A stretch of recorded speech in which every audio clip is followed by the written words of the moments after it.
नमो ओम विष्णुपादाय कृष्णपृष्ठाय भूतले श्रीमते भक्ति वेदांत स्वामिनिते नामिने।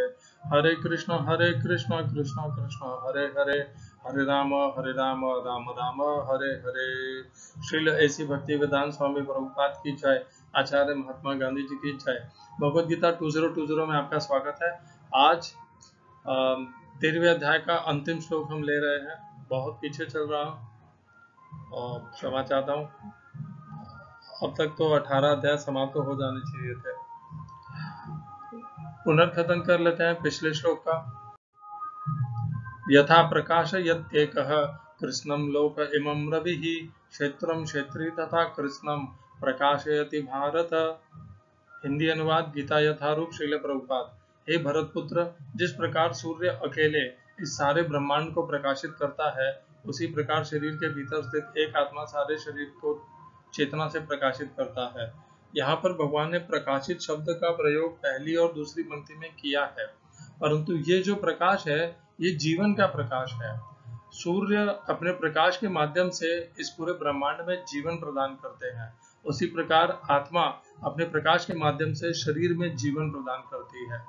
और जिस प्रकार सूर्य समस्त ब्रह्मांड को करता है, आत्मा भी पूर्ण शरीर को प्रदान करती है। भगवान ने बहुत अच्छा उदाहरण हमें यहाँ पर दिया है सूर्य और ब्रह्मांड का। वही संबंध है आत्मा और शरीर का, जिस प्रकार सूर्य और ब्रह्मांड का है। आज की श्लोक संख्या, अंतिम श्लोक। क्षेत्र क्षेत्रज्ञ योरेवम् अंतरम ज्ञान चक्षुषा भूत प्रकृति मोक्षम च ते विदुर्यान्ति ते परम। हिंदी अनुवाद गीता यथारूप श्रील प्रभुपाद। जो लोग ज्ञान के चक्षुओं से शरीर तथा शरीर के ज्ञाता के अंतर को देखते हैं और भवबंधन से मुक्ति की विधि को भी जानते हैं, उन्हें परम लक्ष्य प्राप्त होता है। English translation Gita as it is Swami Prabhupada. One who knowingly sees this body difference sees this difference between the body and the owner of the body and can understand the process of liberation from this bondage also attains to the supreme goal। इस श्लोक में प्रयोग किए गए संस्कृत शब्दों के अर्थ हैं क्षेत्र अर्थात शरीर, क्षेत्रज्ञ जीवात्मा, क्षेत्रज्ञोः शरीर तथा शरीर के स्वामी के, एवं इस प्रकार अंतरम अंतर को ज्ञान चक्षुषा ज्ञान दृष्टि से, ज्ञान की दृष्टि से। दूसरी पंक्ति भूत जीव का, प्रकृति प्रकृति से, मोक्षम मोक्ष को अर्थात संबंध को असंबंध बनाना, च भी ये जो विदुहु जानते हैं, यान्ति जात प्राप्त होते हैं, ते वे परम परब्रह्म को। इस श्लोक का तात्पर्य गीता यथारूप स्वामी प्रभुपाद के द्वारा। इस 13वें अध्याय का तात्पर्य यही है कि मनुष्य को शरीर, शरीर के स्वामी तथा परमात्मा के अंतर को समझना चाहिए। उसे श्लोक 8 से लेकर श्लोक 12 तक में वर्णित मुक्ति की विधि को जानना चाहिए। तभी वह परम गति को प्राप्त हो सकता है। श्रद्धालु को चाहिए कि सर्वप्रथम वह ईश्वर का श्रवण करने के लिए सत्संगति करे और धीरे धीरे प्रबुद्ध बने। यदि गुरु स्वीकार कर लिया जाए तो पदार्थ तथा आत्मा के अंतर को समझा जा सकता है और वही अग्रिम आत्म साक्षात्कार के लिए शुभारंभ बन जाता है। गुरु अनेक प्रकार के उपदेशों से अपने शिष्यों को देहात्म बुद्धि से मुक्त होने की शिक्षा देता है। उदाहरणार्थ भगवत गीता में कृष्ण अर्जुन को भौतिक बातों से मुक्त होने के लिए शिक्षा देते हैं। मनुष्य यह तो समझ सकता है कि यह शरीर पदार्थ है और इसे 24 तत्वों में विश्लेषित किया जा सकता है। शरीर स्थूल अभिव्यक्ति है और मन तथा मनोवैज्ञानिक प्रभाव सूक्ष्म अभिव्यक्ति है। जीवन के लक्षण इन्हीं तत्वों की अंतःक्रिया विकार हैं, किंतु इनसे भी ऊपर आत्मा और परमात्मा है। आत्मा तथा परमात्मा दो हैं। यह भौतिक जगत आत्मा तथा 24 तत्वों के संयोग से कार्यशील है। जो संपूर्ण भौतिक जगत की इस रचना को आत्मा तथा तत्वों के संयोग से हुई मानता है और परमात्मा की स्थिति को भी देखता है, वही वैकुंठ लोक जाने का अधिकारी बन पाता है। ये बातें चिंतन तथा साक्षात्कार की है। मनुष्य को चाहिए कि गुरु की सहायता से इस अध्याय को भली भांति समझ ले। इस प्रकार श्रीमद् भगवद गीता के 13वें अध्याय प्रकृति, पुरुष तथा चेतना का भक्ति वेदांत तात्पर्य पूर्ण हुआ। ओम अज्ञानतिमिरन्धस्य ज्ञानाञ्जनशलाकया चक्षुरुन्मीलितं येन तस्मै श्री गुरुवे नमः। एकं शास्त्रं देवकीपुत्र गीतम् एको देवो देवकीपुत्र एव एको मंत्रस्तस्य नामानि यानि कर्मापेकं तस्य देवस्य सेवा। हरे कृष्णा।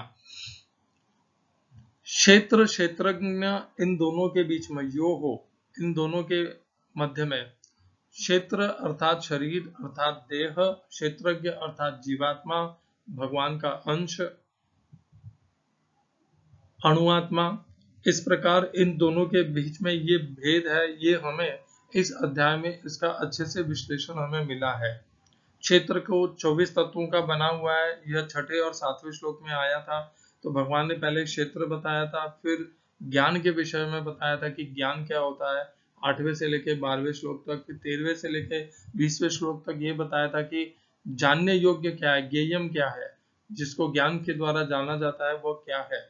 तो भगवान ने स्वयं अपने विषय में बताया, इस पर फिर प्रकृति और पुरुष के विषय में बताया। तो इस अध्याय का सारांश हम बाद में करेंगे, पर थोड़ा अगले वीडियो में करेंगे। इस समय हम क्षेत्र और क्षेत्रज्ञ के अंतर को जो जान लेता है, कैसे जानना है, ज्ञान के चक्षु के द्वारा। ज्ञान के चक्षु के द्वारा हम इसे समझ सकते हैं, ये भगवान का दिया हुआ निर्णय है। दूसरी पंक्ति भूत और प्रकृति, प्रकृति और पुरुष। देखिए अर्जुन ने पूछा था भगवान से कि हे मुझे बताइए क्षेत्र क्षेत्रज्ञ, प्रकृति और पुरुष और ज्ञान और ज्ञेयम। तो भगवान ने यहाँ पर क्षेत्र क्षेत्रज्ञ कहा पहली पंक्ति में। ज्ञान से क्या जानना है, क्षेत्र और क्षेत्रज्ञ को जानना है ज्ञान के चक्षु से। और भूत प्रकृति यह भी अर्जुन ने पूछा था। और परम, परम भी भगवान ने ज्ञेयम के विषय में बताया था, वही ज्ञेयम है। तो इन्हीं छठों का सारांश करके भगवान ने ये अंतिम श्लोक बनाया है। अधिकांश मैंने देखा है कि भगवद गीता का जो अध्याय का अंतिम श्लोक होता है वह आने वाले अध्याय की सूचना देता है, किंतु यह पहला अध्याय है जहां पर यह अंतिम श्लोक जो है वह इसी अध्याय के संबंध में है और आने वाले अध्याय की इसमें कोई भी अग्रिम सूचना नहीं है। यह श्लोक इसी अध्याय का सारांश श्लोक है, जिसमें क्षेत्र क्षेत्रज्ञ ये सब जो 6 तत्वों का यहाँ पर इस अध्याय में जिनकी चर्चा हुई थी उसी के विषय में इस श्लोक में कहा गया है। इनको इस प्रकार जानना, देखिए जानते हम सभी हैं कि हम देह हैं नहीं है, हम एक आत्मा है, किंतु उस स्तर पर जाकर व्यवहार करने से यह जानकारी हमारे ज्ञान में परिवर्तित होती है, तब तक यह ज्ञान में परिवर्तित नहीं होती है। तो हमें जब इसे ज्ञान में परिवर्तन करना है, इसको ज्ञान परिवर्तन करना है, तो हमें अच्छे से यह जान लेना होगा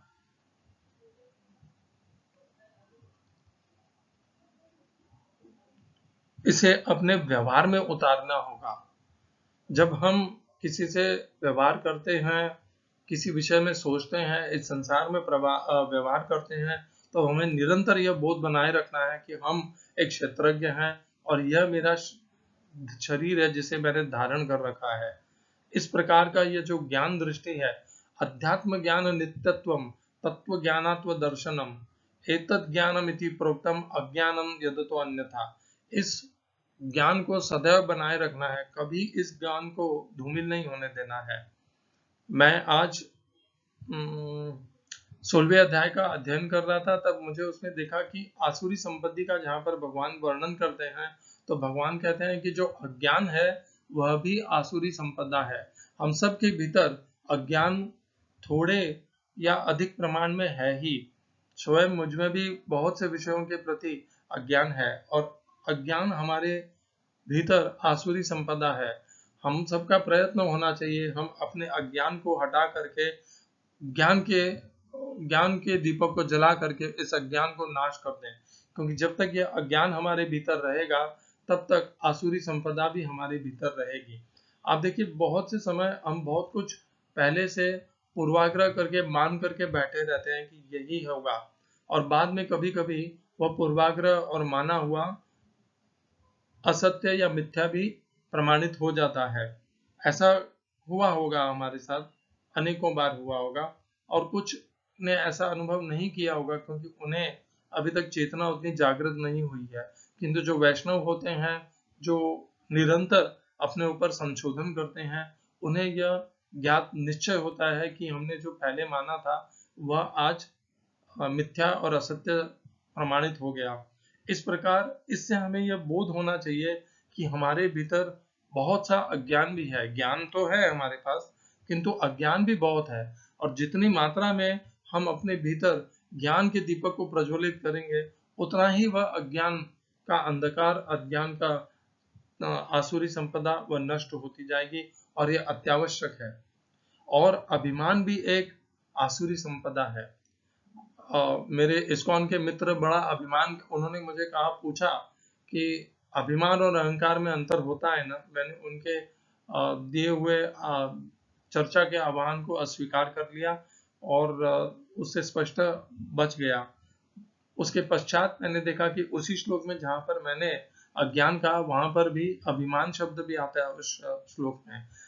अभिमान भी नहीं करना चाहिए मनुष्य को, न अपनी संस्था पर, न अपने गुरु पर, न परंपरा पर, न किसी भी अपने स्वयं द्वारा धारण किए हुए चिन्ह पर, या स्वयं द्वारा बनाई हुई भक्ति की प्रणाली के ऊपर, इन पर किसी पर भी अभिमान नहीं करना चाहिए। क्यों? क्योंकि अभिमान आसुरी संपदा है और दैवी संपदा विनम्रता है।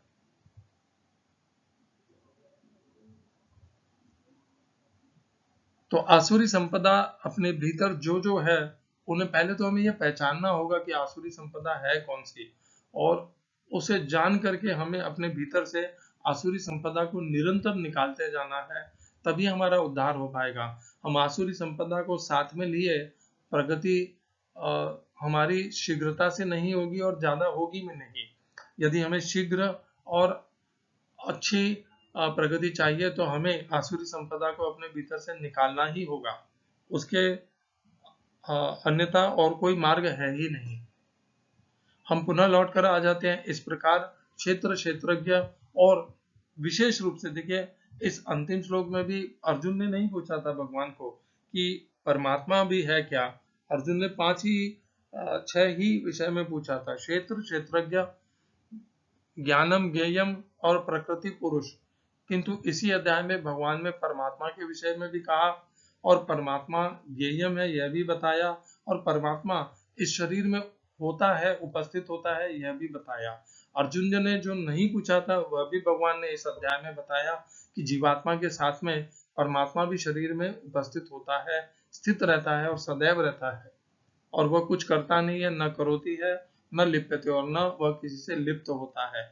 इस प्रकार जो अर्जुन ने पूछा वह भी बताया, और जो अर्जुन ने नहीं पूछा और जो आवश्यक है वह भी बताया कि शरीर में परमात्मा भी होता है। इस अध्याय का यहीं पर समापन होता है।